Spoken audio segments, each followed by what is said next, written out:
Hi guys, it's Friday night. டின்னருக்கு எப்பவும் போல் இன்றைக்கி சப்பாத்தி தான் ரெடி பண்ணேன். சைட் டிஷ்ஷுக்கு பன்னீர் இருந்துச்சு. யூடியூப்பில் பன்னீர் வச்சு என்ன கிரேவி பண்ணலான்னு பார்க்கும்பொழுது ஸ்பைசி சமையல் சேனலில் ஆஃப்கானி பன்னீர் கிரேவி ரெசிபி இருந்துச்சு. சரி, அதுவே வச்சிடலான்னு அதுதான் வச்சேன். இது பண்ணுறதுக்கு பன்னீரில் பெப்பர், இஞ்சி பூண்டு பேஸ்ட்டு ஆட் பண்ணி ஃப்ரை பண்ணி வச்சுட்டேன். பேனில் ஆனியன், இஞ்சி பூண்டு, முந்திரி பருப்பு, கொத்தமல்லி சேர்த்து வதக்கி ஆற விட்டுட்டேன். அது ஆறிட்டு இருக்க கேப்லேயே சப்பாத்தியும் சுட்டு எடுத்தாச்சு. ஆறினதை மிக்ஸி ஜாரில் ஆட் பண்ணிவிட்டு மஞ்சத்தூள், garam masala, chilli powder, 2 spoon curd add பண்ணிவிட்டு அரைச்சி வச்சுட்டேன்.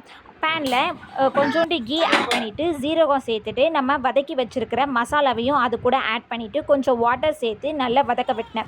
வதங்கி நல்லா எண்ணெய் பிரிஞ்சு வந்ததுக்கப்புறம் உப்பு சேர்த்துட்டு நான் வச்சுருக்கிற பட்டாணியும் அது கூட ஆட் பண்ணிட்டேன். பட்டாணியும் சேர்ந்து நல்லா வதங்கினதுக்கப்புறம் எண்ணெய் பிரிஞ்சு வந்ததும் பன்னீரையும் அது கூட சேர்த்து நல்லா வதக்கி எடுத்தோம் அப்படின்னா நம்மளுடைய கிரேவி ரெடி ஆயிரும்.